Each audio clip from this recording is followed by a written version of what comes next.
Uy, putya. Susunduin sana kita eh. Ito, meron pala yun. Yan. Anong gagawin, pre? Post order lang, boss. Ha? Post order lang. Tapos yung mga Jonathan. Ay, Jonathan. Duterte sa mga. Ha?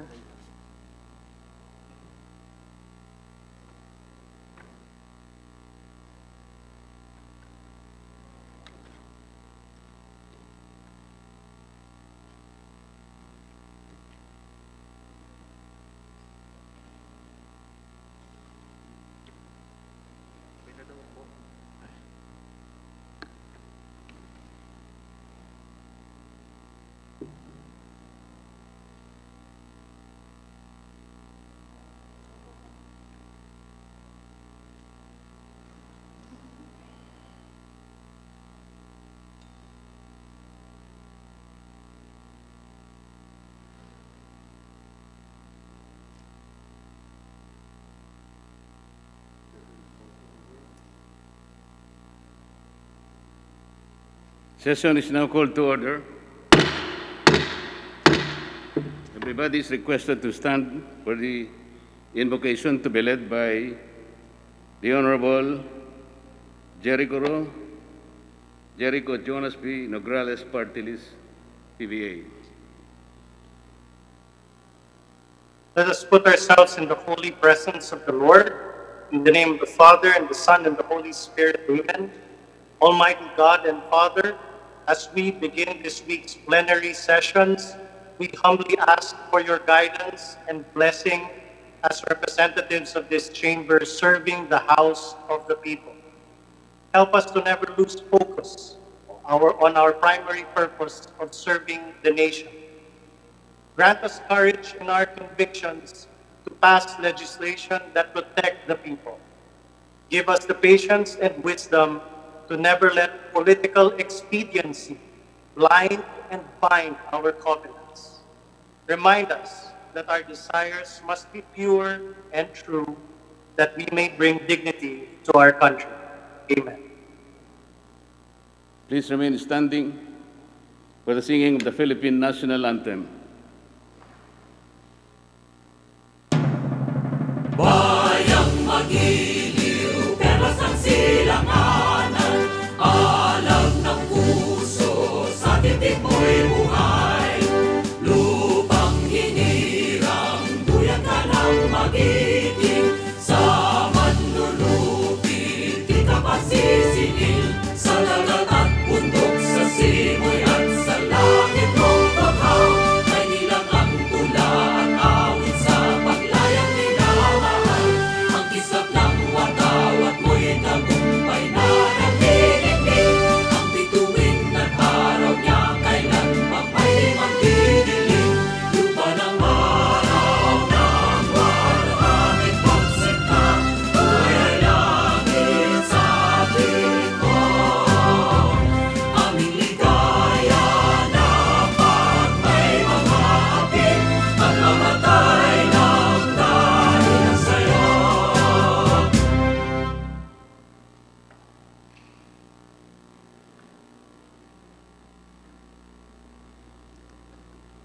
Majority Leader. Mr. Speaker, I move that we call the roll of members. So move, Mr. Speaker.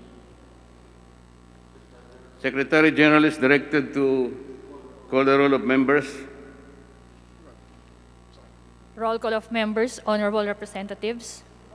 Abante, Abaya, Abellanosa, Abu, Abueg Saldivar, Abunda, Acop, Acosta, Acosta Alba, Adyong, Advincula, Agabas, Agaraw, Aglipay, Aguinaldo, Albano, Almario, Alonte, Alvarez Franz, Alvarez Genaro, Alvarez Pantaleon, Amante Matba, Amatong, Angara, Aragones, Arbison, Arenas, Arroyo, Atienza, Omentado, Babasa, Bagatsing, Balindong, Banyas Nograles, Barba, Barbers, Baronda,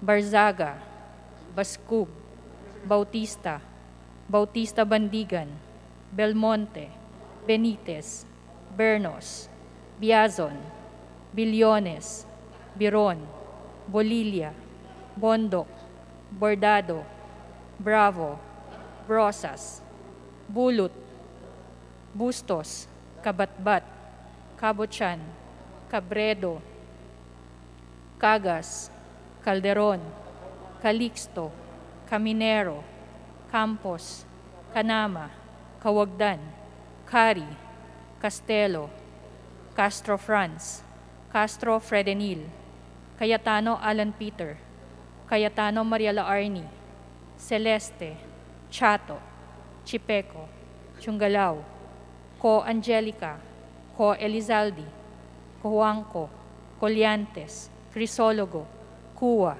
Quaresma, Cueva, Culyamat, Dagook, Dalipe, Dalog, Datol, Daza, De Jesus, De Venecia, Defensor Lawrence, Defensor Michael, Del Mar, De Los Santos, De Loso Montalia, Dimaporo Abdullah, Dimaporo Khalid, Duavit, Duali, Duterte, D. Faustino Ino, D. Faustino Michael, D. Ian, Ebcas, Ecleo, Elago, Enverga, Erice, Erigel, Ermita Buhain, Escudero, Espina, Espino, Estrella, Fariñas Ria, Fariñas Rudy Cesar, Fernandez, Fernando, Ferrer Juliet, Ferrer Luis, Flores, Fortun, Fortuno,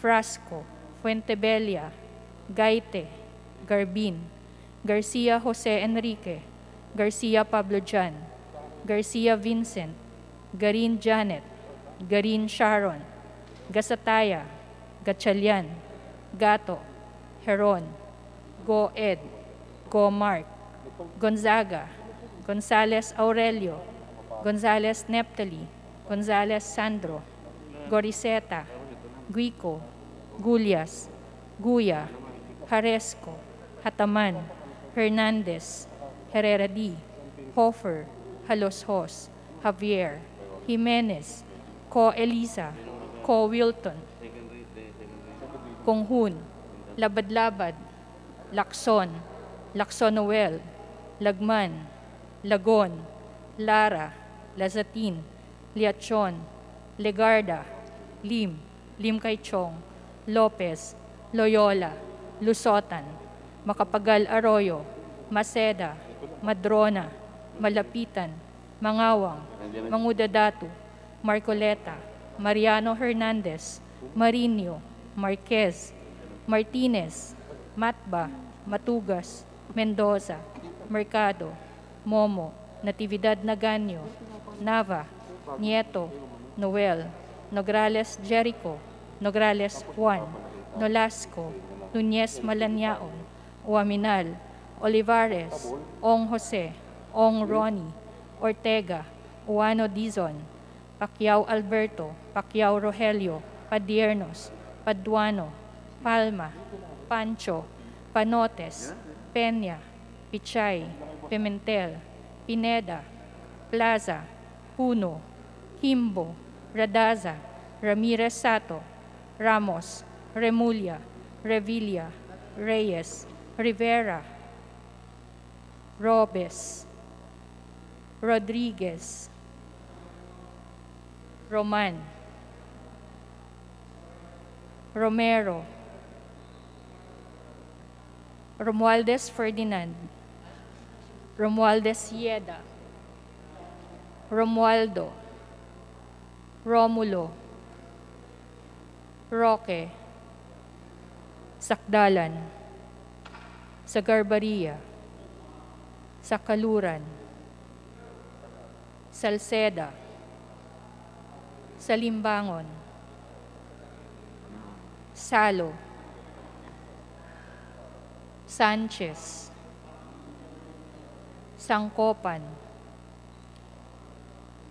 Santos Recto, Sarmiento, Saulug, Saveliano, Chiao, Silverio, Singson, Singson Mihan, Sinsuat, Suansing Estrelita, Suansing Horacio, Suarez Aleta, Suarez David, Suntay, C. Alvarado, Taduran, Talyado, Tambunting, Tan Alaysa, Tan Angelina, Tan Samir, Tan Shari, Tan Sherny, Tejada, Teves Arnolfo, Teves Jose, Tiangco, Tolentino, Torres Gomez, Tulfo, Tupas, Tutor, T. Alan, T. Diego, Umali Alfonso, Umali Maria Victoria, Unabia, Ungab, Uy Juliet, Uy Rolando, Valeriano, Valmayor, Vargas, Vargas Alfonso, Velasco, Veloso, Vergara, Villa, Villafuerte, Villanueva Eduardo, Villanueva Noel, Villar, Villaraza Suarez, Villarica, Violago, Yap Eric, Yap Victor, Yu, Zamora Ronaldo, Zamora Waikorat, Zarate, Subiri.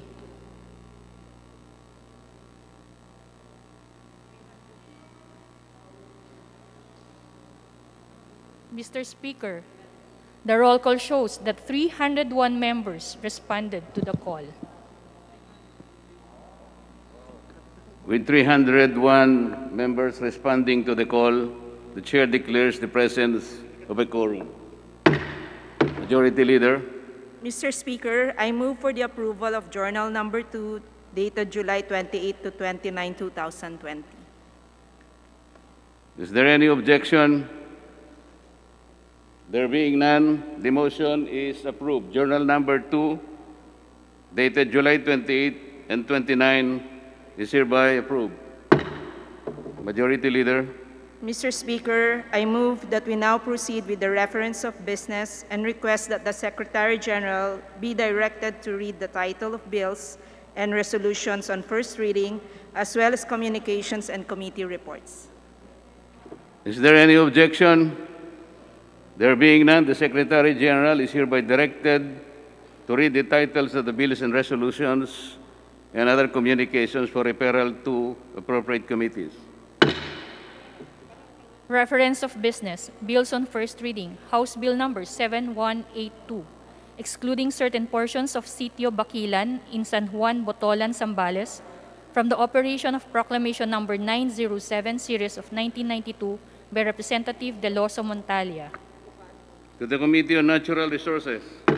House Bill Number 7183, converting the Govic Highway in Iba, Zambales into a national road by Representative Deloso Montalia. To the Committee on Public Works and Highways. House Bill Number 7184, establishing a Muslim Filipino cemetery in the province of Zambales by Representative Deloso Montalia. To the Committee on Muslim Affairs. House Bill Number 7185, providing for the framework for the establishment and operation of Pharmaceutical Development Center of the Philippines by Representative Deloso Montalia. The Committee on Health. House Bill Number 7186, institutionalizing the electricity sub-metering system in apartment houses by Representative Deloso Montalia. To the Committee on Energy. House Bill Number 7187, providing for the construction of the Zambales-Tarlac Road via Palawig-Tarlac Road, connecting the provinces of Zambales and Tarlac to be known as the Zambales-Tarlac National Highway by Representative Deloso Montalia. The Committee on Public Works and Highways. House Bill Number 7188, declaring Zambales watersheds and sub-watersheds located in the municipalities of Botolan, Iba, Palawig, Masinloc, Candelaria, and Santa Cruz in the province of Zambales as protected areas under the category of protected landscapes to be known as the Zambales Protected Landscapes by Representative Deloso Montalia. To the Committee on Natural Resources. House Bill Number 7189, instituting flexible learning in the basic education curriculum by fully integrating outside class learning by Representative Villafuerte. To the Committee on Basic Education and Culture and Committee on Information and Communications Technology. House Bill Number 7190, providing for tax incentives for individuals on a work-from-home or telecommuting program by Representative Babasa. The Committee on Ways and Means. House Bill Number 7191, instituting a comprehensive nuclear regulatory framework by Representative Garin Sharon. To the Committee on Government Reorganization and Committee on Science and Technology. House Bill Number 7192, providing for the response and recovery interventions to companies and workers of the film industry by Representative Garin Sharon. To the Defeat COVID-19 Ad Hoc Committee. House Bill Number 7193, institutionalizing the Science for Change program by Representative Garin Sharon. To the Committee on Science and Technology. House Bill Number 7194, integrating the Consolacion Community College in Consolacion, Cebu as a satellite campus of the Cebu Technological University by Representative Owano Dizon. To the Committee on Higher Education and Committee on Higher and Technical Education. House Bill Numbers 7195 and 7196, increasing the number of members of the Sangguniang Panglungsod of the cities of Santa Rosa and San Pedro in the province of Laguna from 10 to 12 by Representative Fernandez. To the Committee on Local Government. House Bill Number 7197, establishing the Philippine Coast Guard Academy by Representatives Acosta and Alvarez Franz. To the Committee on Transportation. House Bill Number 7198, providing for the Magna Carta of Young Farmers by Representative Suarez Aleta. To the Committee on Agriculture and Food. House Bill Number 7199, institutionalizing the Young Farmers Program by Representative Suarez Aleta. To the Committee on Agriculture and Food. Resolutions. House Resolution Number 1078, expressing the sense of the House to call on the CSC to carry out a new normal in the conduct of examinations by Representative Robes. To the Committee on Civil Service and Professional Regulations. House Resolution Number 1079, urging the PCOO to provide free airtime in all government-owned and affiliated radio stations in the country to the DepEd for educational enhancement teaching by Representative Vargas Alfonso. To the Committee on Public Information. House Resolution Number 1080, urging the Committee on Legislative Franchises to call an ad hoc committee to study possible legislation which shall reorganize and regulate the cable antenna television systems nationwide by Representative Remulla. To the Committee on Rules. House Resolution Number 1081, urging the Committee on Legislative Franchises to investigate into the status of the framework of the Digital Terrestrial Television Broadcasting Migration Plan of the DICT by Representative Remulla. To the Committee on Rules.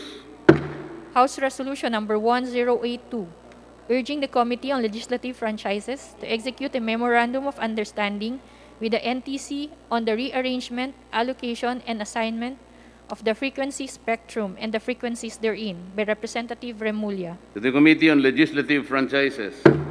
House Resolution Number 1083, urging the Committee on Legislative Franchises to consider amendments in its internal rules in view of the TWG report containing its findings and recommendations issued last July 10, 2020, pursuant to the joint hearings conducted with the Committee on Good Government and Public Accountability on the franchise application of the abs-cbn Corporation by Representative Remulla. To the Committee on Legislative Franchises. House Resolution Number 1084, urging the House through the Committee on Human Rights to investigate the arrest of peasant leader Proceso Sisoy Torralba in Butuan City by Representatives Culyamat, Zarate, and The Committee on Rules. House Resolution Number 1085, urging the House through the Committee on Human Rights to investigate the illegal arrest of leaders of progressive organizations and activists in Tacloban City by combined forces of the PNP Region 8, CIDG, and AFP, as well as the reported planting of firearms, explosives, and other evidence by Representatives Culyamat, Zarate, Gaite, Brosas, Castro, Franz, and Elago. To the Committee on Rules. House Resolution Number 1086, urging the House through the Committee on Human Rights to investigate the illegal arrest of human rights worker Jennifer Aguhob in Oroquieta City, Misamis Occidental, by Representatives Culyamat, Zarate, and Gaite. To the Committee on Rules.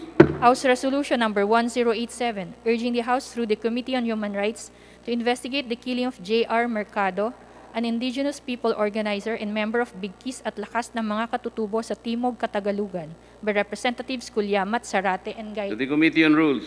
House Resolution Number 1088, urging the House through the Committee on Human Rights to investigate the killing of peasant activist Emerito Pinza and Romy Candor in Santa Rosa, Laguna, by Representatives Culyamat, Zarate, and Gaite.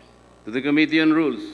House Resolution Number 1089, urging the House through the Committee on Human Rights to investigate the killing of peasant organizer Jennifer Tonag in Catarman, Northern Samar, by Representatives Culyamat, Zarate, and Gaite.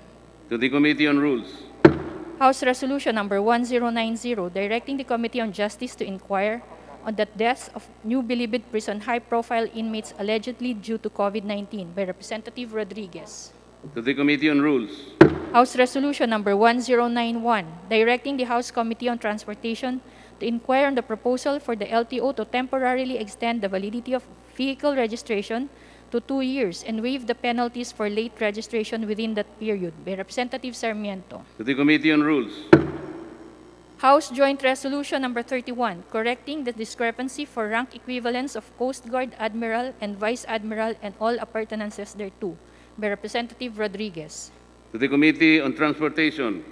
Messages from the Senate. Message dated July 28, 2020, informing the House that the Senate on even date passed with amendments House Bill numbers 2444, 6035, 6218, 6365, and 6499.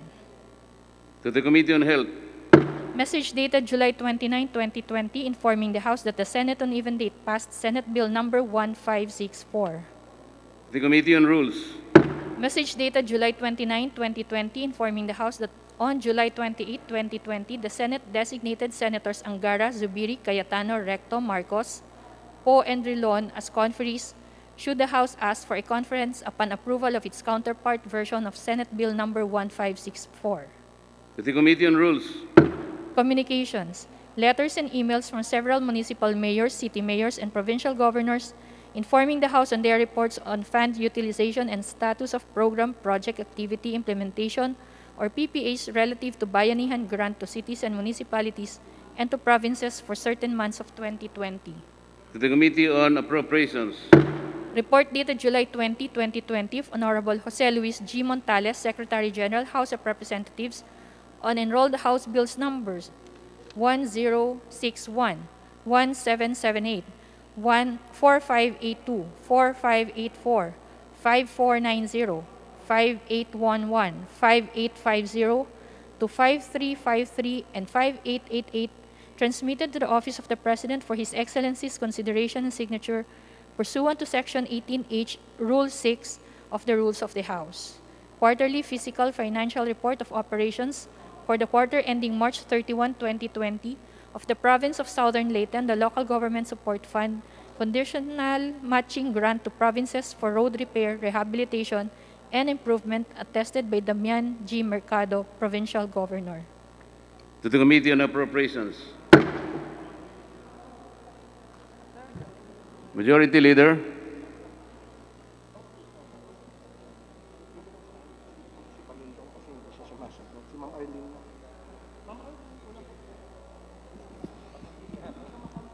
Mr. Speaker, for being Monday, I move to open the privilege hour. Is there any objection? The Chair hears none. The motion is approved. Chair declares a privilege hour. Majority Leader. Mr. Speaker, I move to recognize the party list representative of Gabriela, Representative Arlene Brosas, to avail of the privilege hour. The Honorable Arlene Brosas is recognized for her privileged speech. Thank you, Mr. Speaker. Mr. Speaker, mga kapwa kinatawan, at sa mga kababayan nating nanunood online sa session ng Kamera, magandang hapon. Pinangakuan tayo ng Pangulo na ilalatag sa kanyang State of the Nation Address, SONA, ang plano kontra COVID-19. Subalit hindi pala ito na iba sa lingguhang SONA o sanitized overnight address ng Pangulo sa laman at atake. Tampok pa rin ang pagposturang kontra oligarkiya, ang pag-asa sa bakuna galing sa China, at pagtataguyod ng patakaran ng pagpatay kesa sa pagsalba ng buhay. Kung kaya mahirap talaga pag-ibahin ang nakaraang SONA sa lingguhan at inumagang broadcast ng talumpati ng Pangulo, maliban sa palakpakan at mas ginastusan ito.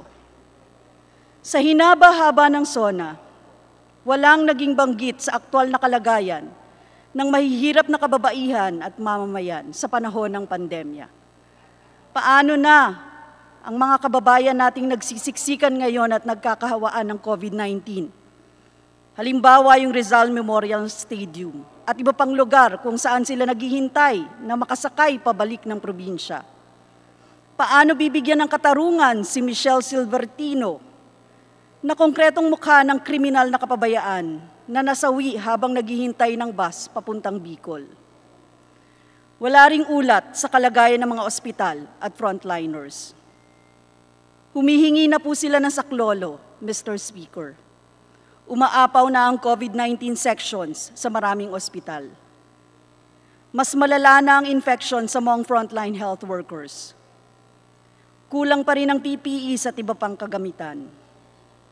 At papaano na ang ibang nanay at mamamayang kailangan ng atensyong medikal labas pa sa COVID-19 treatment.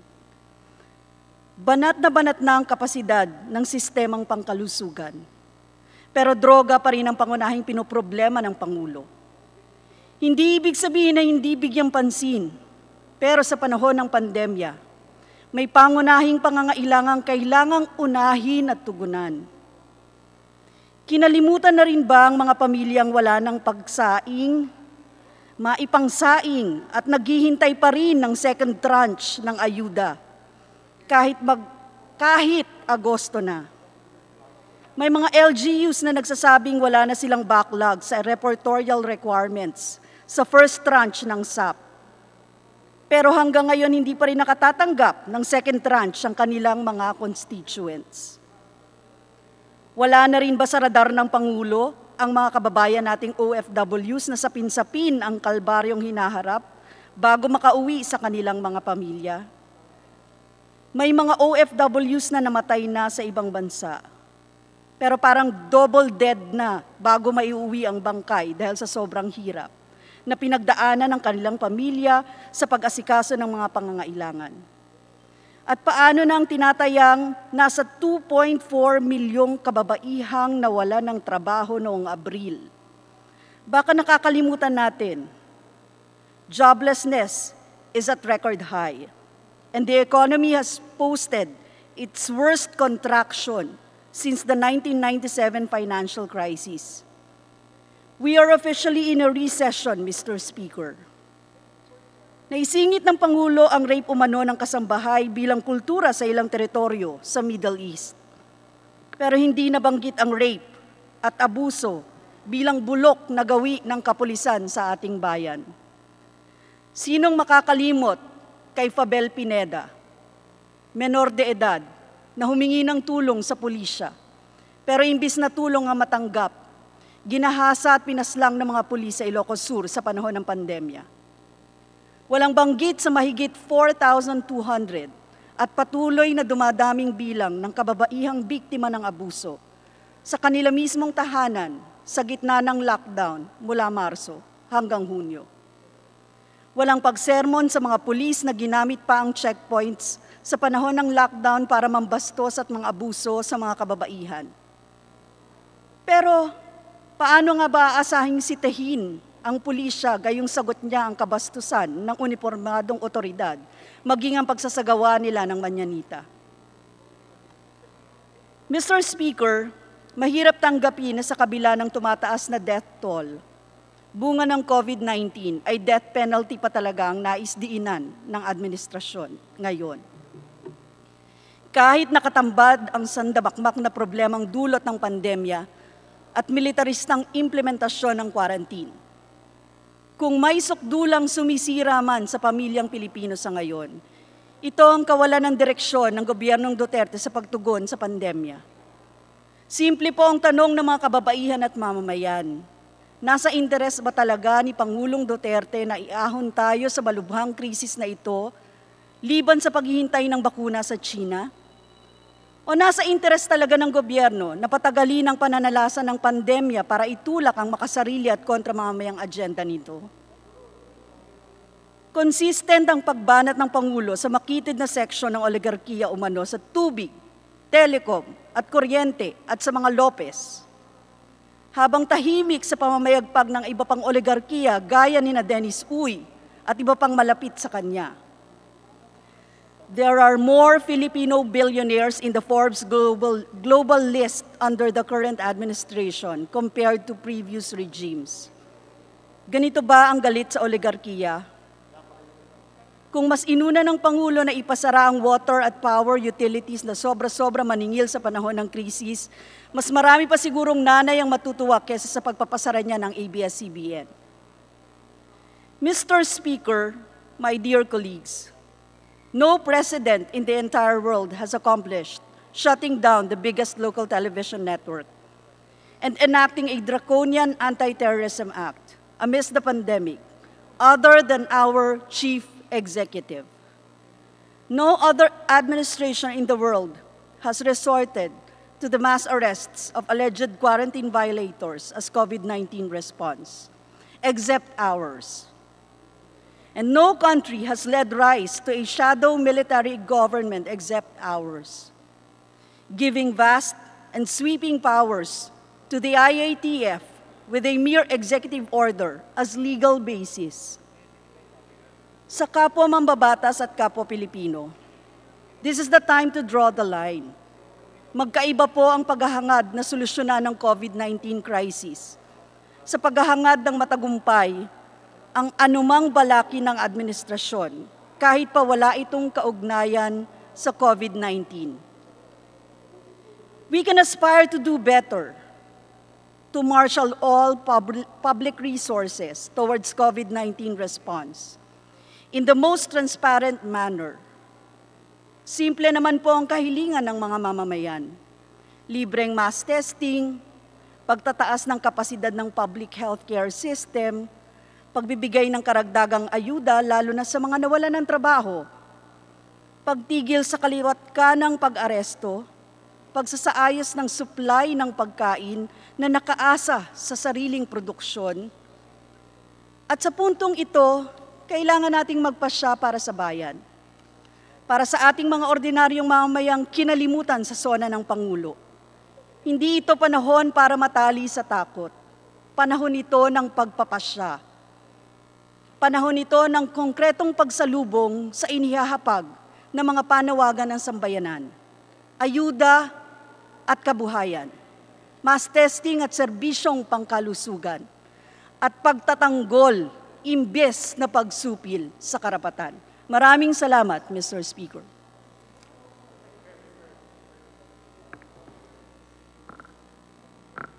Majority Leader.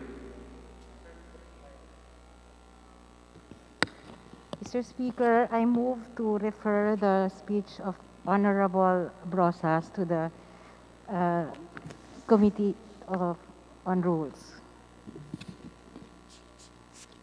With no objection, the motion is approved. Majority Leader. Mr. Speaker, I move to recognize the Honorable Eufemia Culiamat of Party List Bayan Muna for her privileged speech. So move, Mr. Speaker. The Honorable Eufemia C. Culiamat is recognized. Salamat, Mr. Speaker. Magandang hapon, Ginong Speaker at kapwa mga mambabatas. Nakakaalarma at nakakatakot na itong patuloy na tumataas na bilang ng mamamayan na tinatamaan ng COVID. Mahigit 5,000 ang nailatag na inaitalang dagdag kahapon na naglagay sa atin sa mahigit 100,000 ang populasyon na apektado ng COVID-19. Sa mga huling pahayag ng Pangulo, halos isuko na niya ang hanggang paghihintay na lang ng bakuna ang maaari nating gawin. Hinihikayat niya na magtulungan tayo. Ginoong Speaker, matagal nang nagtutulungan ang mamamayan, ngunit ang pamahalaan ay di tumulong ng lubos. Pinapakita ito na buhay na diwa ng bayanihan ng mga Pilipino kung saan ang maraming mga pribadong tao ang nagbabalikatan upang makaraos ang kapwa sa panahon ito ng gutom at kawalan ng trabaho. Ihamak na lubhang mas marami pa ang hinuli ng pamahalaan, dinahas at ginutom dahil sa kakulangan at kawalan ng ayuda kaysa mga totoong gumaling mula sa pandemya. Ginoong Speaker, ang kawalang malinaw na plano o halos kainutilan ito ng kasalukuyang administrasyon ay damang-dama ng mga magsasaka at mga katutubo. Dahil nasa malayong lugar o di kaya'y napilitang magbakwit sa mga lungsod, marami sa hanay ng mga pambansang minorya ang napabayaan at hindi nakatanggap ng ayuda na ipinangako ng gobyerno. Ginoong Speaker, ang mas malala pa, wala namang ayuda, naging hadlang pa ang lockdown sa kanilang kabuhayan. Sa komunidad ng Remontado sa Rizal, hinarangan ng mga armadong pwersa ng AFP ang mga dumagat mula sa pagpunta sa sakahan para mag-ani. Sa mga komunidad ng Aita sa Mayuntok, Tarlac, sinira ng DNR ang charcoal pit ng komunidad na nagsilbing temporaryong kabuhayan nila habang hindi pa dumarating ang ayuda mula sa gobyerno. Sinira din ang kanilang water system na siyang pinagkukunan ng tubig ng komunidad na napakahalaga sa gitna ng pandemya. Ang sabi nila, baka mamatay pa sila sa gutom kaysa COVID. Dagdag pa, Ginoong Speaker, ay ginagamit ang pandemya para higit pang pandarambong sa lupang ninuno. Habang pinitigilan sa pagsasaka ang mga katutubo, iminumungkahi naman ang paggamit ng idle land daw sa lupang ninuno para sa mga plantasyon, ilalong sa plant program. Pinagmamalaki ang Boracay bilang simbolo di umano ng pagtatanggol sa kalikasan.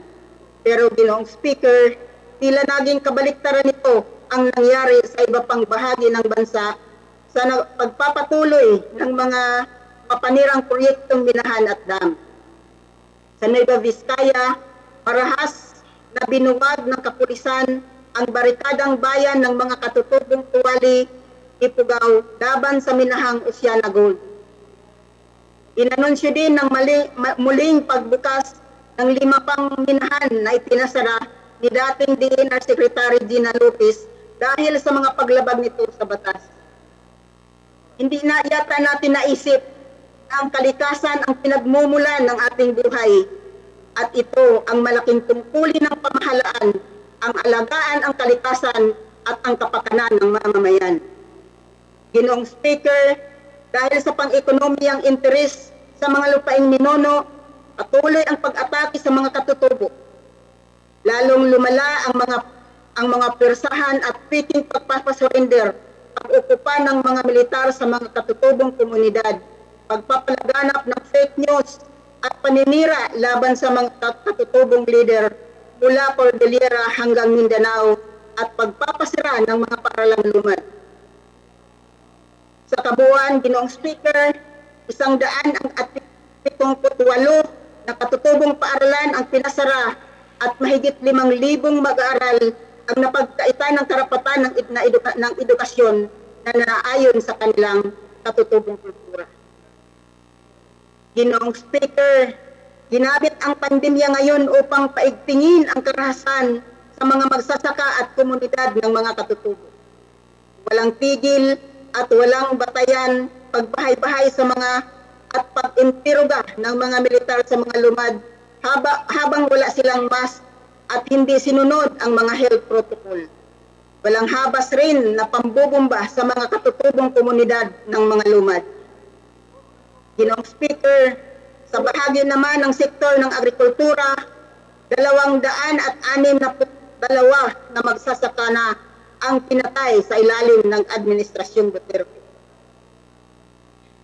Mahigit 4 na buwan ang nakalilipas simula nang ipatupad ang lockdown. Subalit nanatiling hindi pa rin kumpleto ang unang tranche ng ayuda at ang kasalukuyang pangalawang tranche ay halos nagsimula pa lamang. Ginoong Speaker, mahigit 103,000 na ang bilang ng kaso ng COVID sa Pilipinas ay ang isang pinakamataas sa Southeast Asia. Masahol na pagwawalang bahala ng pamahalaang ito. Pumapatay at lalong nagpapahirap sa mga Pilipino. Hindi na kataka-taka kung bakit may malawakang gutom at diskontinto mula sa mga mamamayan. Isa ding malaking question kung bakit sila ay hindi natuto ang pamahalaan. Sa kabila ng tumitinding kabiguan tugunan ang krisis pang-ekonomiya at pangkalusugan dulot ng pandemya, ipinipilit pa din ang militaristang tugon dito. Nananatiling puro general o dating militar ang mga tagapagpatupad ng pulisiya ng pamahalaan sa pagtugon nito sa pandemya, gayong napakarami nating eksperto na nakahandang maglaan ng talino at kakayahan at ilang panahon na rin nagsasakripisyo ng kanilang kalusugan at buhay para sa kababayang tinatamaan ng COVID. Ginoong Speaker, nariyan naman ang karatig bansa na may mahusay na pagtugon sa pandemya upang gawin natin modelo at halawan ng mga aral. Nariyan ang Vietnam na mayroong 545 na kaso ng COVID, gayong halos kasing laki lamang natin ang kanilang populasyon. Sa umpisa pa lamang ay solusyong medikal ang naging tuon ng pamahalaang Vietnam sa pagtugon sa pandemya. Sila ang may pinakamataas na ratio ng testing per confirmed cases. Mabilisan at malawakan ang kanilang contact tracing na suportado ng mga health worker nila at maging ang mga medical student. Mahalagang aral na diinan ang solusyong medikal sa krisis na ito. Ginoong Speaker, kasama sa solusyong medikal ang pagpili ng mga taong gagampan sa mga susing tungkulin ng pamahalaan laban sa COVID. Dapat ay yaong mga maalam sa larangan ng kalusugan at may pagsasanay hinggil dito. Ginoong Speaker, kabaliktaran nito ang Pilipinas kung saan solusyong militar na ang tuon natin. Hindi pa natin binigyan ng pangunahing papel ang mga medikal na profesional sa ating kampanya upang pigilan ang pandemya. Kung ang mga namumuno ay pawang mga militar at institusyong military na may malawak na kaso ng paglabag at pang-abuso sa karapatang pantao at pagnanakaw ng pera ng taong bayan, ganito ngayon ang resulta nito. Ang pagmarcha ng bansa habang nakapiring at ang pagtungo sa tiyak na kapahamakan. Ginoong Speaker, saan tayo inihatid ng solusyong militar? Napakataas na ng bilang kawalang trabaho na nasa 7.3 milyon na, umabot na sa 5.3 milyong Pilipino ang nagugutom. Ang malawakang gutom na ito ay hindi masolusyonan ng kahit man lang panandalian, gayon umabot sa 9 na trilyon na ang utang ng bansa. Ginoong Speaker, napakaraming pera na pinag-usapan, inutang man o ayuda sa pamahalaan, subalit nagugutom ang mamamayang Pilipino. Tama ang Pangulo, kainutilan niya ito.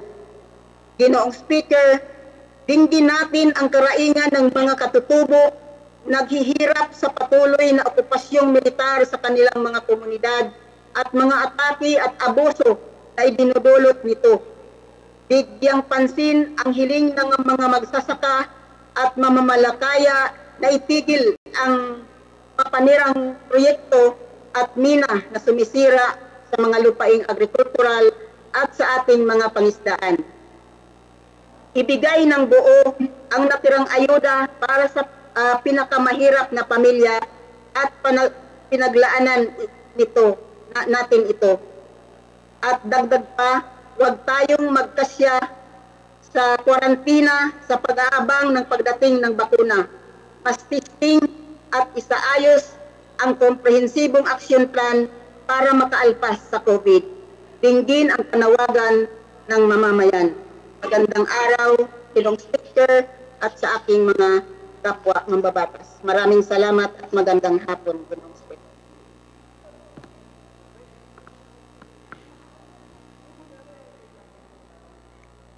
Majority Leader. Mr. Speaker, I move to refer the speech of the Honorable Kolyama to the Committee on Rules. So move, Mr. Speaker. Hearing no objection, the motion is approved. Majority Leader. Mr. Speaker, I move to recognize the Honorable Carlos Zarate of Party List Bayan Muna for his privileged speech. The Honorable Carlos Zarate is recognized. Maraming salamat, Ginoong Speaker.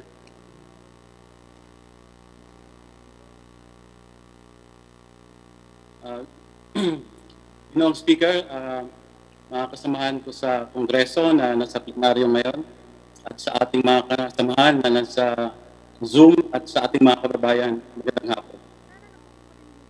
Ang ating bayan ay nakaharap sa ngayon sa hindi pangkaraniwang krisis.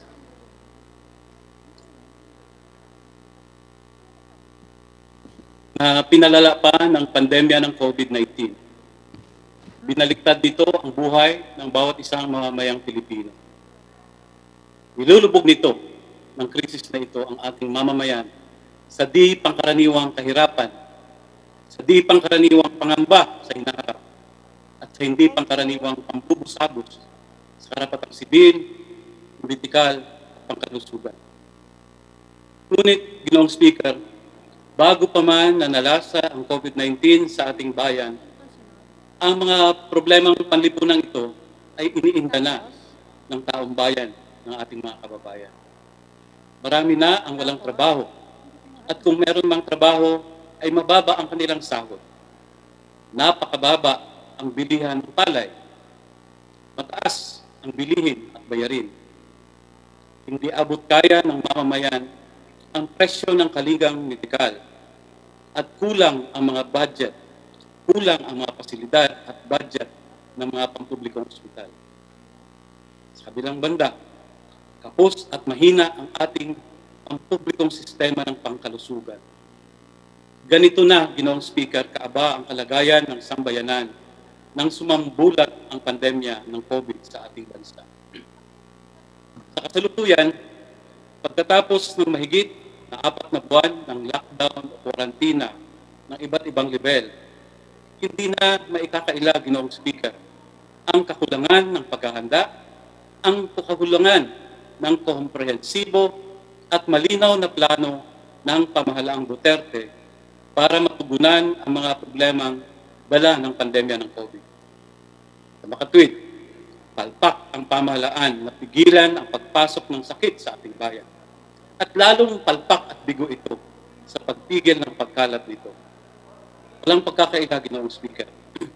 Ayon sa pinakahuling datos ng Department of Health, sa kasalukuyan ay nasa mahigit 100,000 na ang dinapuan ng sakit at higit 2,000 na ang namatay mula rito.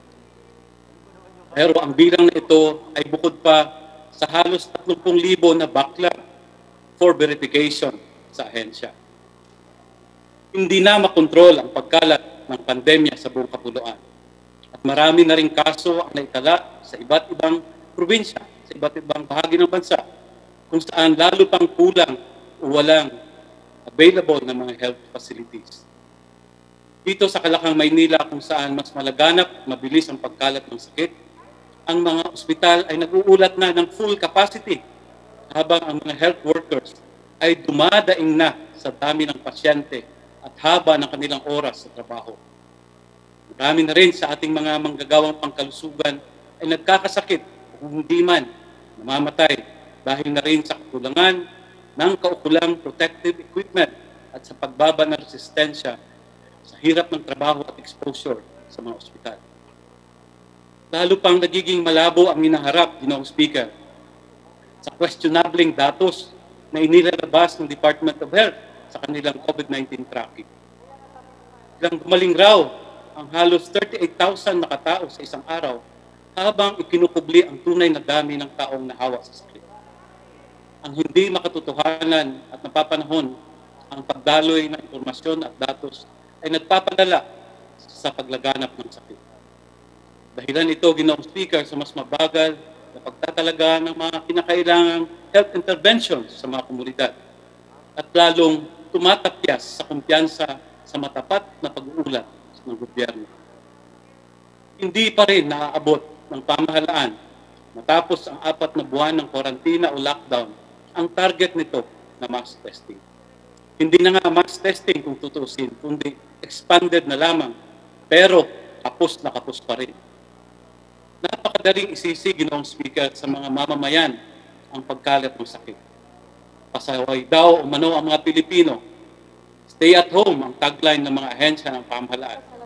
Ngunit ayon na rin sa mga datos, isa ang Pilipinas sa pinakamataas ang tantos ng pagsunod sa quarantine protocols.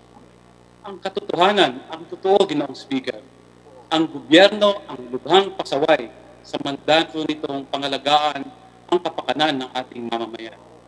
Binigo ng ating pamahalaan ang kanyang mamamayan. Sila ang tunay na pasaway. Inigiit ng Department of Health na hindi pa daw overwhelmed o napuspos ang ating healthcare capacity. Marami pa umanong mga pasilidad at gamit para sa mga pasyente.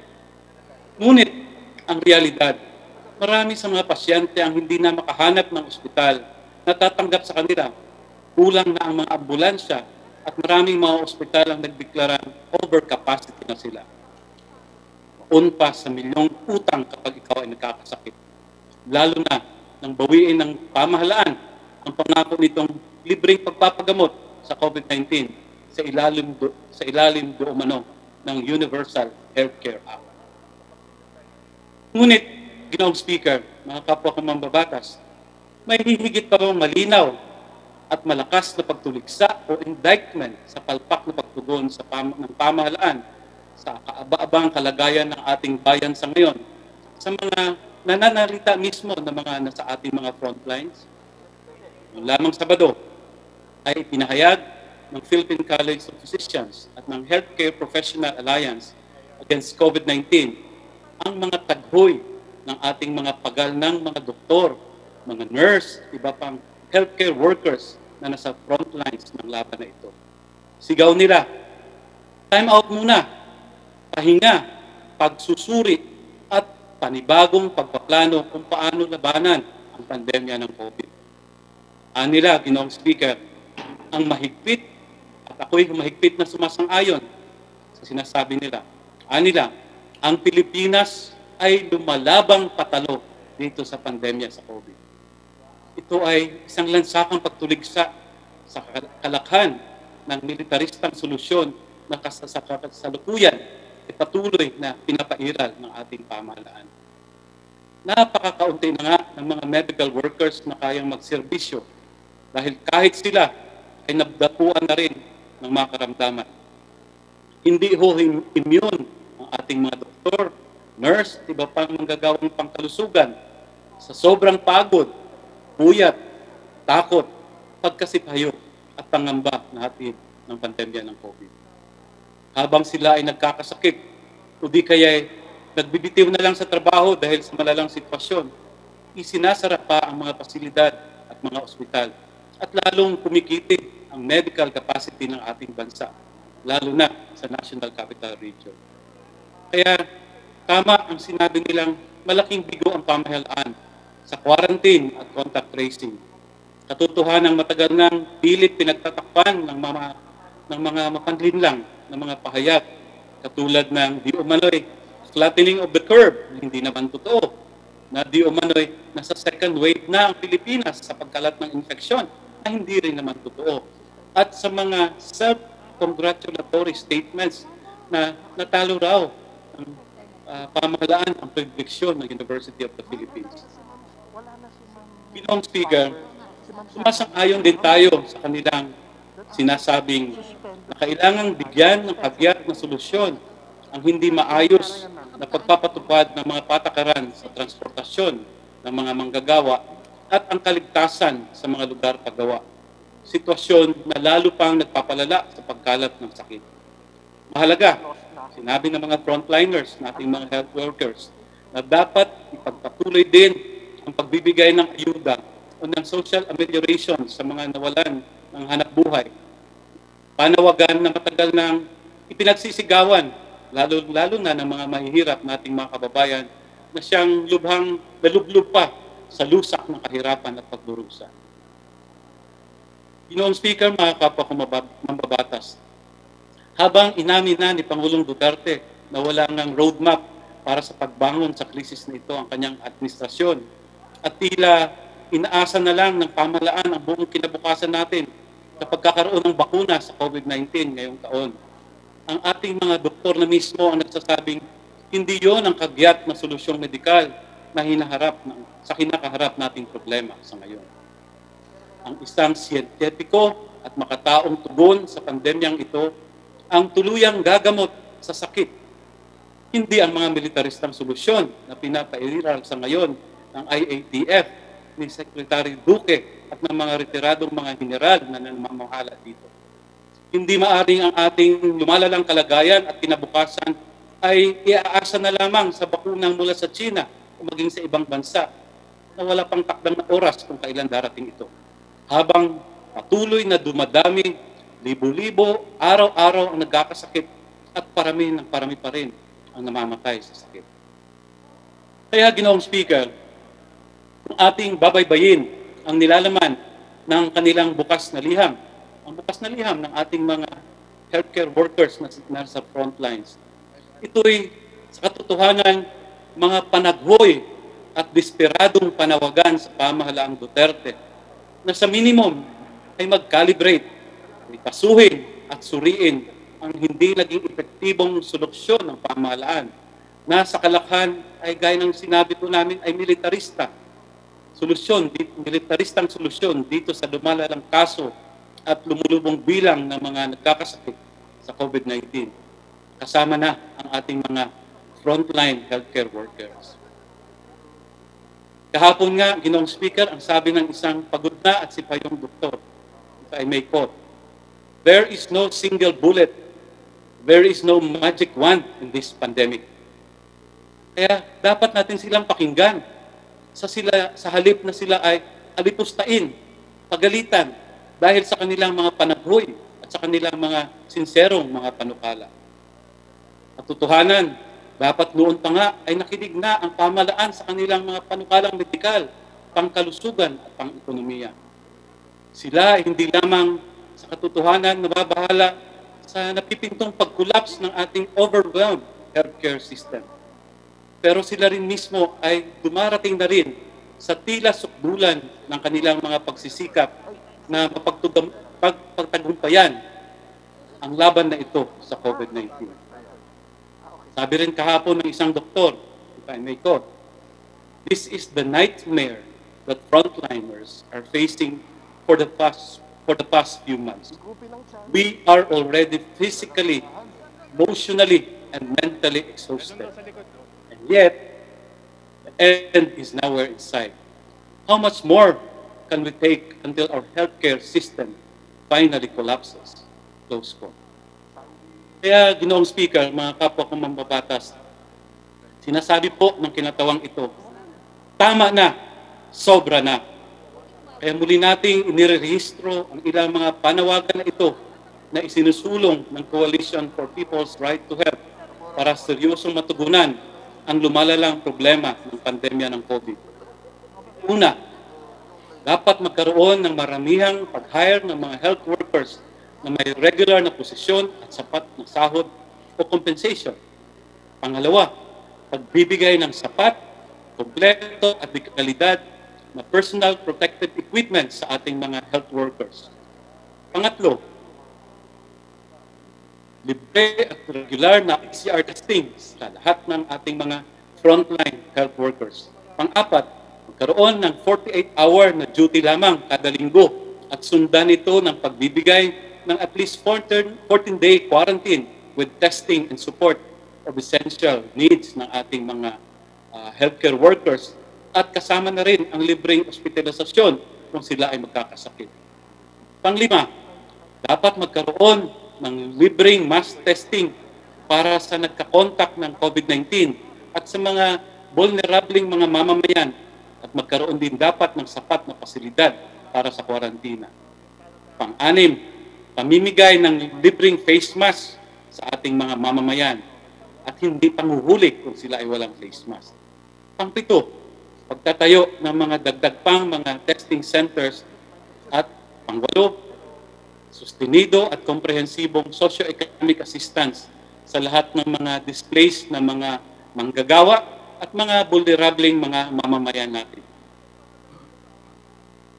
Ginoong Speaker, ilan lang po yan sa ating mga panukala. Subalit para maging makabuluhan ang mga panukalang ito, ipinapanawagan rin nating muli ang kagyat na pagsipa, pag-alis mula sa pamamahala ng krisis na ito ang mga retiradong general at ni Secretary Duque. Habang hindi pa huli ang lahat, dapat palitan na sila ng mga competent na medical practitioners at mga eksperto na magsusulong ng mga solusyong medikal at kalusugan sa ating problemang hinaharap na ito. Babalik man sa enhanced community quarantine o sa modified enhanced community quarantine o kahit ano pa mang level ng lockdown o quarantina, ay mawalang saysay ang mga ito. Kung patuloy pa rin ang mga namamahala sa pagtugon sa krisis ay ang mga kasalukuyang mga opisyal na militaristang solusyon ang pangunahing sinasandigan at sinusulong para malabanan ang pandemya ng COVID at ang krisis pang-ekonomiyang lalo pang pinapalala ito. Sa kabilang banda, Ginoong Speaker, habang nakaamba ang nakamamatay na sakit na ito, isa pang pamatay ay ang pang-ekonomikong bigwas ng pandemya sa ating mga mamamayan. Ang Pilipinas sa kasalukuyan ay nasa ilalim na ng isa sa pinakamatagal lockdown sa buong daigdig. Sa swerteng mabigyan ito, sa swerteng mabiyayaan, gutom ang hinaharap ng hanap buhay. Ang malala at kung krisis pang-ekonomiya ay lalo pang lumala. Ang kagutuman ay naging mas malalim at laganap sa buong bansa. Marami wala ng empleo, magsaran ang maraming mga maliliit at katamtamang laking negosyo. Kaya naman dagsa ang libo-libo nating babayan sa mga daungan at sa pila ng mga bus at sa pagbabasakaling makasakaling makabalik na sila sa kanilang mga probinsya. Yung na-range di pinag-isipang lockdown at pagbabawal sa pampublikong sasakyan, napakalaking pahirap ang naranasan ng ating mga kababayang tinatang locally stranded individuals or LSIs.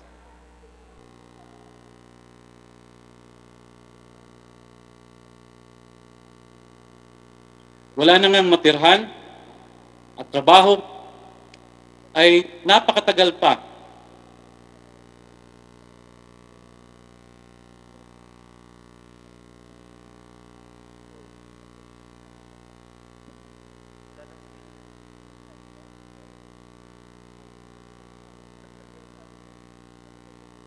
Ng kanilang pagkatenga sa mga kalsada kung saan napakalaking tsansa na sila ay magkasakit, mamatay at makaranas ng karamdamang mental at psychological dahil sa kalunos-lunos nilang kalagayan. Sa katunayan, Ginoong Speaker, may isang LSI na dead on arrival na makarating sa kanyang probinsya sa Misamis Oriental. Ang isa namang LSI ay nagbigti sa bunkhouse sa Cebu. Ang isa pa ay namatay habang matagal na tumira sa kalsada dahil walang masakyang bus pauwing probinsya.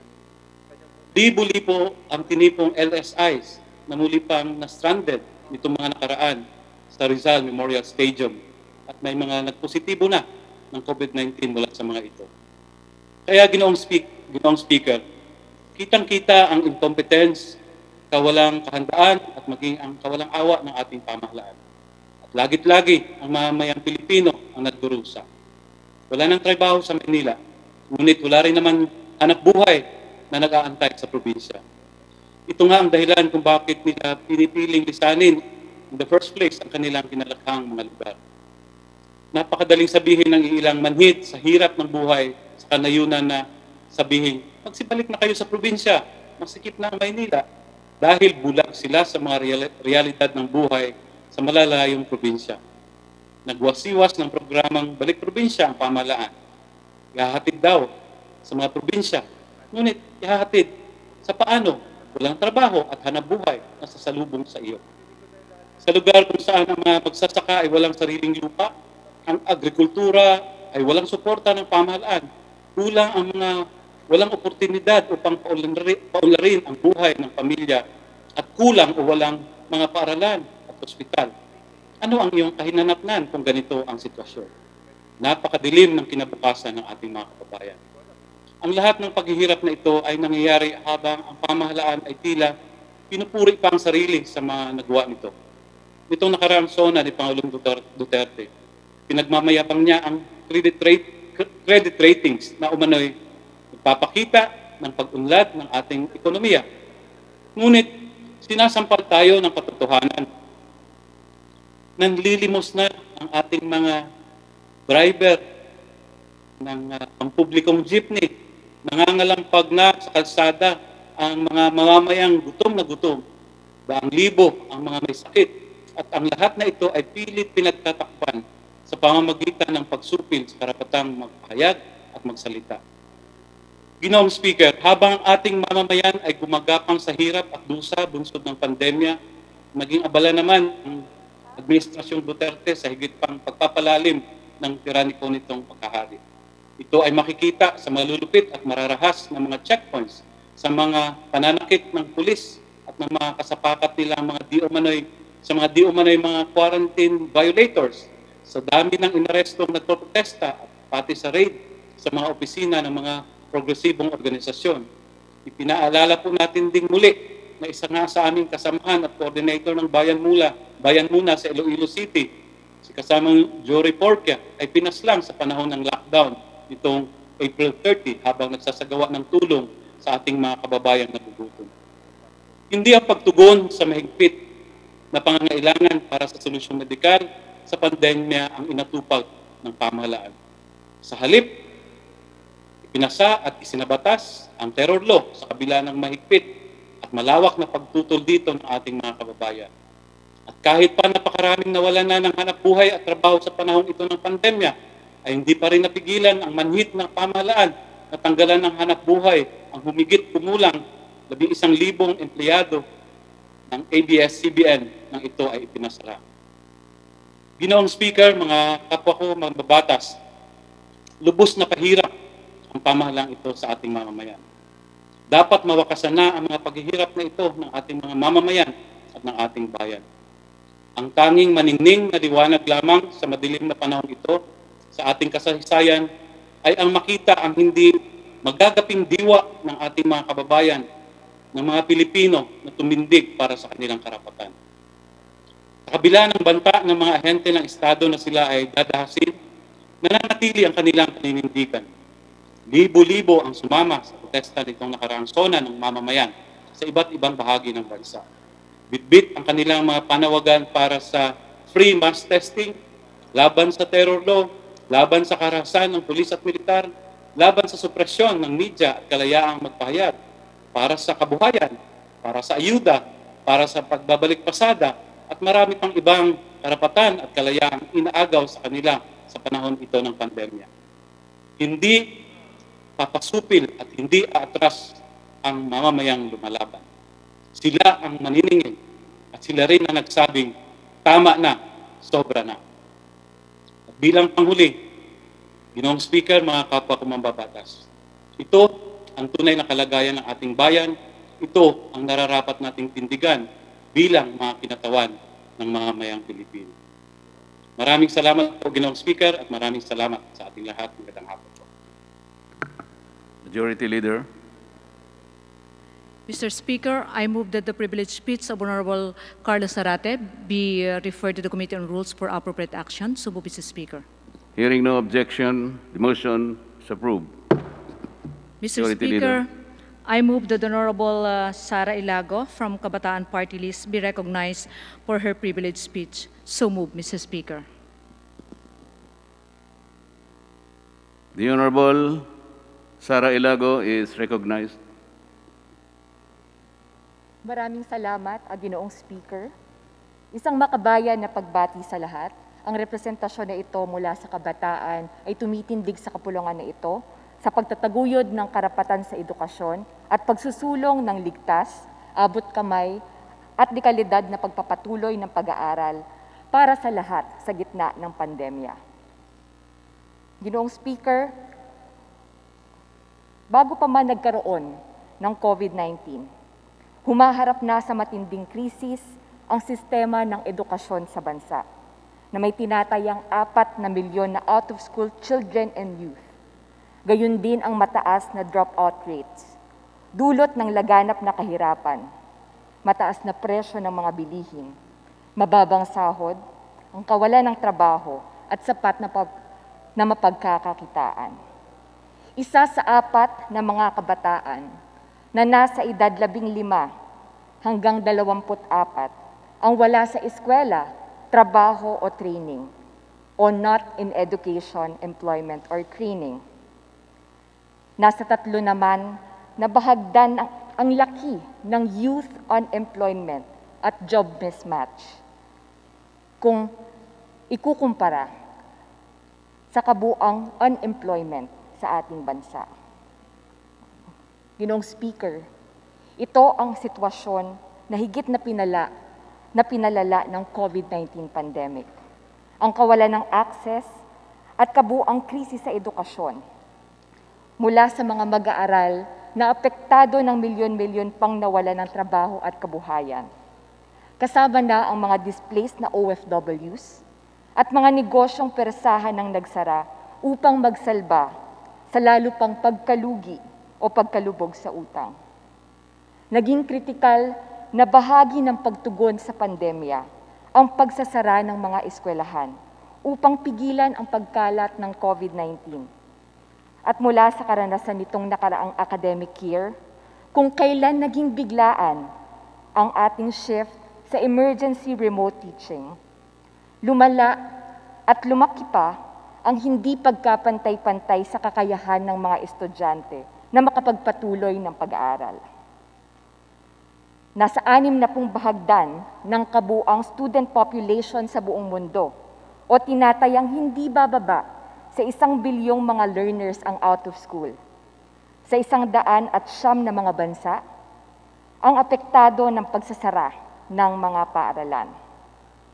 Ito ay ayon sa pinakahuling ulat ng Global Education Coalition na pinamunuan ng UNESCO upang isulong ang inclusive learning opportunities para sa mga bata at kabataan sa gitna ng biglang pagsasara ng mga eskwelahan at pagtigil ng mga klase dulot ng pandemya. Layo nitong paunlarin ang remote learning, gayon din ang iba't ibang pamamaraan para sa bukas at fleksible na sistema ng edukasyon upang makaabot sa mga pinakamarhinalisado at vulnerableng sektor at walang maiwan na mga learners. Ayon sa kanilang ulat, ilan sa mga epekto na maaaring idulot ng tumatagal na panahon na hindi nakakabalik ang mga estudyante sa paaralan ay ang hindi pagtuloy sa pag-aaral, malnutrasyon para sa mga batang nakasalalay sa mga feeding program at discounted meals sa schools, ang kalituhan at stress sa mga guro, estudyante, kanilang mga pamilya at mga opisyal o administrador ng mga paaralan, ang kawalang kahandaan at kakayahan ng mga magulang o guardians para sa distance learning o homeschooling, mataas na mga dagdag bayarin, kasabay ng kawalan rin ng panggastos, at iba pang mga hamon na kaugnay ng school closures at remote learning. Ginoong Speaker, mula naman sa kontribusyon ni Ma'am Margarita Lucero Gallia sa Teacher PH na pinamagatang mga simpleng aksyon ng suporta para sa mag-aaral, ibinahagi niya na nakita na natin ang mga nangyari sa Sierra Leone sa panahon ng Ebola outbreak, kung saan inhinto ang mga pag-aaral sa loob ng isang academic year. Sa muling pagbubukas ng kanilang mga paaralan, mas dumami ang hindi na nagpatuloy ng pag-aaral, bunga ng child labor, teenage pregnancy, child abuse, at neglect, health, at family economic problems. Ayon din sa mga pandaigdigang pag-aaral, kahit sa normal na 2 buwang bakasyon, 20 to 50% ng mga natutunang skills ay maaaring mawala o nakalimutan na ng mag-aaral. Mas magiging mahirap din ang pag-monitor sa nutrisyon at pisikal, mental at emosyonal na kalusugan ng mga bata kung tuluyang magsasara ang mga paaralan sa loob ng 1 taon. Naiiwan silang nakabitin sa pag-aalinlangan at takot sa lumalaganap na sakit at kung paano na mabibigyan ng prioridad ang kanilang karapatan sa pag-aaral. Dito po natatapos ang CP mula sa sulatin. At napakarami pa pong mga katanungan at mga pangamba ang bumabalot sa ating mga learners, ang mga guro, ang mga school administrators, ang mga magulang, ang mga guardians, ang ating mga leaders sa komunidad. Ano-ano na ba ang mga hakbang upang habulin ang higit pa sa 6 na milyon na mga learners na hindi pa nakakapag-enroll sa basic education? Ano po ang plano hinggil sa mga unutilized fees o hindi naman nagamit na fees nitong nakaraan na academic term, nitong previous school year? Paano na ang milyon-milyon pang mga bata at mga kabataan na kabilang sa mga out-of-school youth at children? Paano pa natin pauunlarin ang iba't ibang moda ng pag-aaral upang matiyak na tuloy-tuloy ang pagtataguyod ng karapatan sa edukasyon at ang pantay na pagkakataon para sa lahat na makapagpatuloy ng pag-aaral? Kaya naman, Ginoong Speaker, sa bahagi ng mga mag-aaral, mula sa konsultahan sa kanilang mga guro, magulang at komunidad, ay muling nananawagan upang gawin ang lahat ng hakbang upang makapagpatuloy sa pag-aaral ang mga bata at kabataan. Ito po ay kaakibat ng pagsagot sa kahilingan ng mamamayan para sa ligtas na pagbabalik sa trabaho at hanap buhay, sa nakabubuhay na sahod upang matustusan ang mga gastusin na kaugnay ng pag-aaral. Kailangan tiyakin ng ating pamahalaan na natutugunan ang mga batayang karapatan ng ating mamamayan, ng mga kabataan, lalo't higit sa panahon ng pandemya, kung kailan ang primaryang tungkulin at obligasyon upang maprotektahan ang kapakanan ng bawat isang mamamayan ay nakasalalay sa ating mga kinauukulan. Hindi rin po nagpahuli ang mga student councils at iba't ibang mga organizations sa pagsasagawa ng mga gadget donation drives upang makatulong sa mga nangangailangan. Sa ating mga kapwa kinatawan at mga miyembro ng kapulungan na ito ang mga sumusunod na mga panawagan na tinipon sa pamumuno ng mga konseho at organisasyon ng mga mag-aaral. Dagdag pa at primarya sa kanilang mga efforts, mga pagsisikap na ginagawa na sa kanilang mga komunidad upang makadagdag sa mga nangangailangan ng gadget or ng pang-data o ng mas mabilis na internet. Naririto po ang kanilang mga panawagan. Habang iginigiit ang komprehensibo, epektibo at makataong tugon sa pandemya, kailangan itaguyod ang karapatan sa edukasyon, bigyan ng pagkakataon ng mga estudyante na makapagpatuloy sa pag-aaral, at tiyakin ang ligtas na pagbubukas ng mga paaralan. Una ay ang pagkakaroon ng inclusive educational alternatives.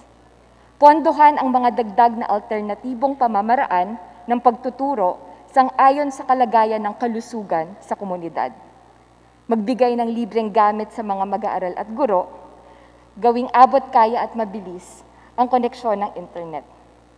Bigyan diin ang pagkatuto higit sa pagbibigay ng grado. Magsagawa ng mga pagluluwag sa mga patakaran sa pagtanggap at promosyon ng mga estudyante. Pangalawa, Ginoong Speaker, accessible education. Tiyakin ang libreng edukasyon sa mga pampublikong paaralan, tutulan ang pagtataas ng matrikula at iba pang bayarin, i-review ang mga bayaring sinisingil sa mga estudyante, at itigil ang paniningil ng mga hindi makatwirang bayarin. Ginoong Speaker, kasama na po dito ang mga energy at internet fees na babayaran pa ng mga mag-aaral sa kanilang paaralan. Gayon po'y sila rin naman ay gagastos para sa kuryente at sariling internet sa kanilang mga tahanan. Palawakin ang naaabot ng tulong pinansyal para sa mga estudyante, guro at kawani sa edukasyon. Tiyakin ang mga dormitoryo, transportasyon at iba pang batayang serbisyo para sa mga estudyante at empleyado. Pangatlo, Ginoong Speaker, ay hinggil sa assistance sa mga personnel at sa mga eskwelahan mismo. Mag-empleyo ng mga dagdag na teaching at non-teaching personnel. Maglaan ng subsidyo para sa maliliit na pribadong paaralan para sa sahod at benepisyo ng teaching at non-teaching personnel at para ipatupad ang minimum health standards.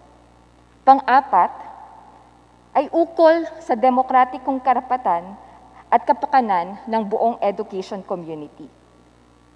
Tiyakin ang makabuluhan na representasyon ng mga estudyante, magulang, teaching at non-teaching personnel sa mga komite o lupong magbubuo ng mga plano hinggil sa pagpapatuloy ng edukasyon sa panahon ng pandemya. Suportahan ang pangangailangan sa kalusugang pangkatawan, pangkaisipan, at pandamdamin ng mga estudyante, guro at kawani. Panglima, hinggil sa ligtas na muling pagbubukas ng paaralan o safe reopening of schools. Ipatupad ang minimum health standards sa mga paaralan, magpatupad ng libreng mass testing, at lahat pa ng angkop na mga measures pangkalusugan. Tiyakin ang pagkakaroon ng mga klinika na may sapat na kagamitan, supply ng gamot at health at sanitation personnel. Pondohan ang dagdag na mga silid-aralan, palikuran, kantina, at iba pang pasilidad sa paaralan.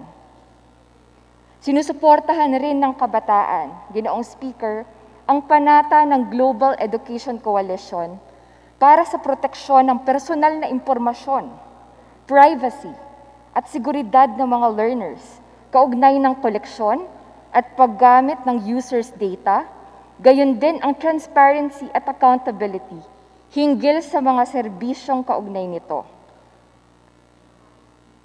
Tinataguyod rin ng mga kabataan, Ginoong Speaker, ang Better Normal Declaration hinggil sa pagresponde sa usaping pangklima, hindi lamang sa public health emergency, kundi sa ating hinaharap na climate emergency.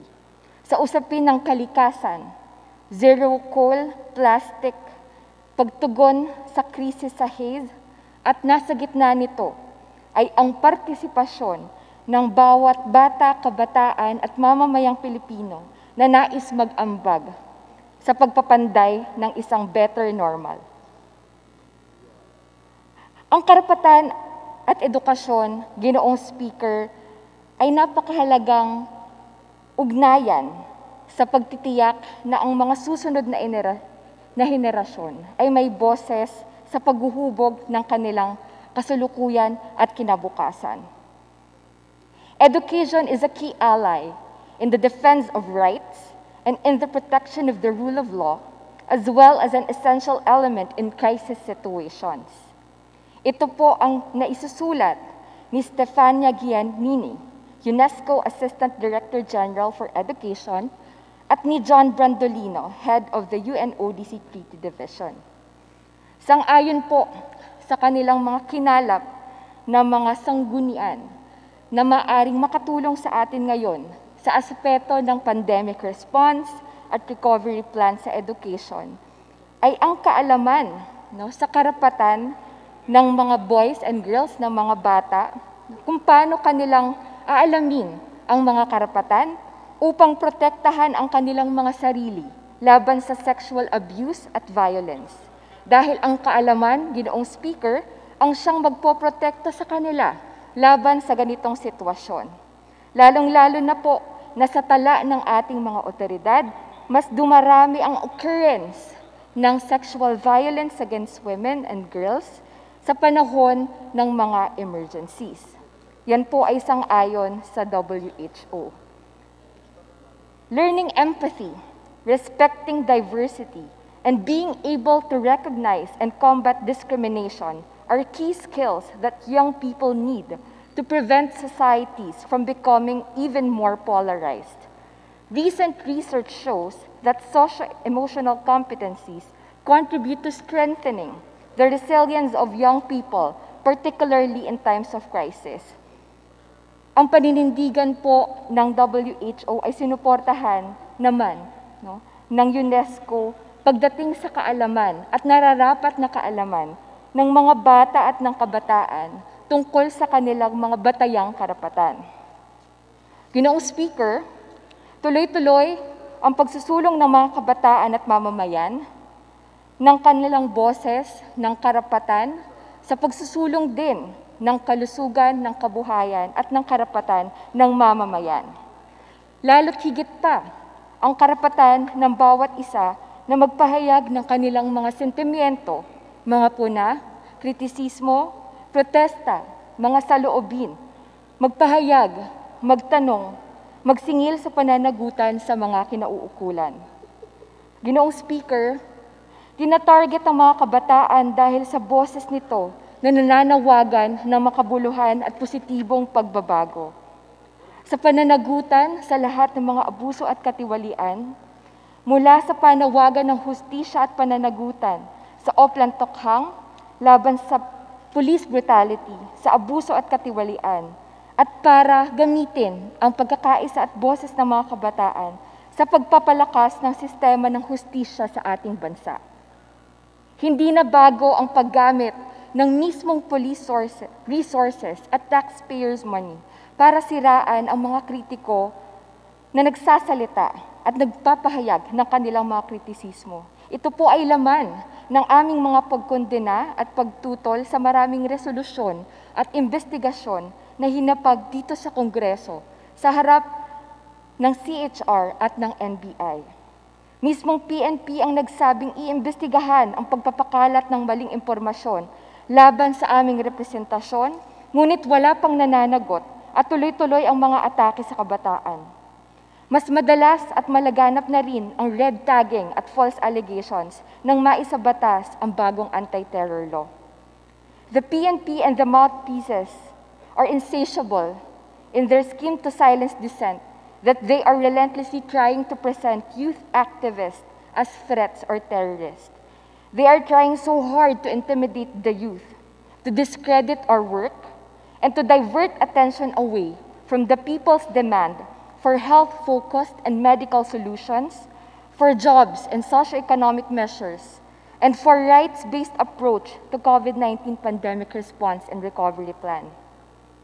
Nananawagan po tayo ng pagpapatuloy ng mapayapa at puno ng pag-asa na pagsusulong ng laban sa abuso sa katiwalian, sa inhustisya at sa tiraniya. Kinakailangan po nating protektahan ang boses at karapatan ng bawat bata, ng kabataan at ng bawat mamamayang Pilipino. Dahil ito po ang esensya ng ating mga demokratikong pagpapahalaga sa ating mahal na bayang Pilipinas. Maraming salamat, Ginoong Speaker. Muli, ang kabataan ay naninindigan, itaguyod ang kalusugan, ang kabuhayan at karapatan, isulong ang ligtas, ang abot kamay, at dekalidad na pagpapatuloy ng pag-aaral para sa lahat sa gitna ng pandemya. Edukasyon ay karapatan ng mamamayan. Maraming salamat at mabuhay po kayo. Majority Leader. Mr. Speaker, I move that the privileged speech of Honorable Ilago be referred to Committee on Rules for appropriate action. So move, Mr. Speaker. Hearing no objection, the motion is approved. Majority Leader. Mr. Speaker, I move that we terminate the period of privilege hour. So move, Mr. Speaker. No objection. Hearing none, the motion is approved. Mr. Majority Speaker, Leader. last Wednesday, July 29, 2020, we adopted House Resolution number 1052 expressing the profound condolences of the House of Representatives to the family of Attorney Perfecto Rivas Yasay Jr. I move for the consolidation of similar measures, namely House Resolution numbers 975 and 979, with House Resolution number 1052, which we have previously adopted. So move, Mr. Speaker. Is there any objection? There being none, the motion to consolidate House Resolution numbers 945, 979 with House Resolution 1052 is hereby approved. Majority Leader. Mr. Speaker, I move for the change of referral of House Bill number 6662, repealing Republic Act number 10912, otherwise known as the Continuing Professional Development Act of 2016, from the defeat COVID-19 Ad Hoc Committee to the Committees on Higher and Technical Education and Civil Service and Professional Regulation. So move, Mr. Speaker. Is there any objection? There being none, the motion to change the referral of House Bill 6662 from defeat COVID-19 Ad Hoc Committee to the Committees on Higher and Technical Education and Civil Service and Professional Regulation is hereby approved. Majority Leader. Mr. Speaker, I move for additional reference of business and that the Secretary General be directed to read the title of the resolutions. So move, Mr. Speaker. Is there any objection? There being none, the Secretary General is hereby directed to read the title of the resolutions for referral, for the first reading for referral to the appropriate committees. Additional reference of business resolutions. House Resolution number 1092, resolution urging the DICT in coordination with the DepEd, CHED, SUCs, TESDA, and other educational institutions to accelerate the installation, deployment, and activation of free Wi-Fi access service, free Wi-Fi internet access service, particularly in the education sector, by Representative Barba. To the Committee on Information and Communications Technology, the Committee on Basic Education and Culture, and the Committee on Higher and Technical Education. House Resolution number 1093, urging the SSS to provide additional funding to their branches all over the country to address the delays and problems being encountered by the branches and their clients, by Representative Rodriguez.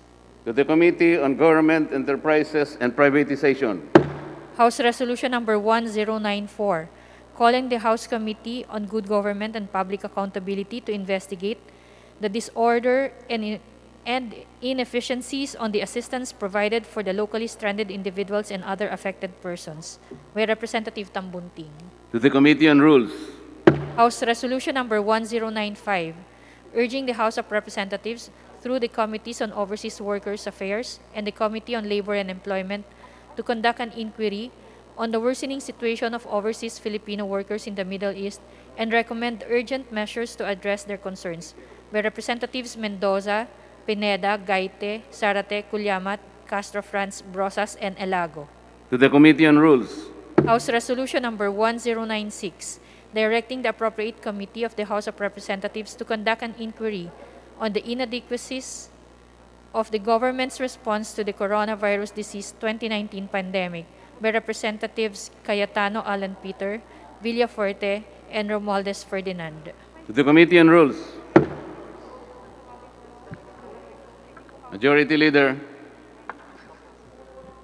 Mr. Speaker, I move that we suspend session until August 4, 3 p.m. I so move, Mr. Speaker. Hearing no objection, session is suspended until August 4. August 4 at 3 p.m.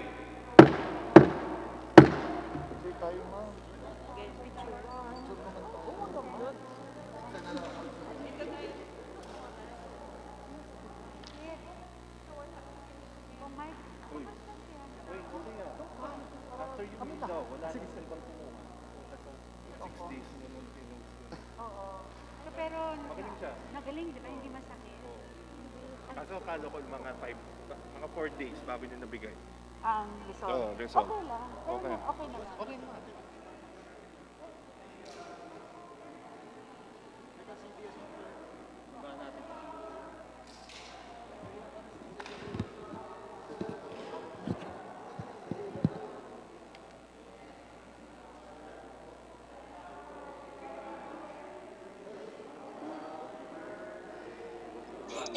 Angelo.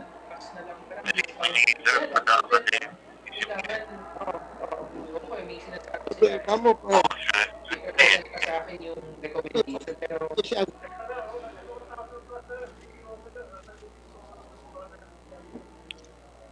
pwede rin, no?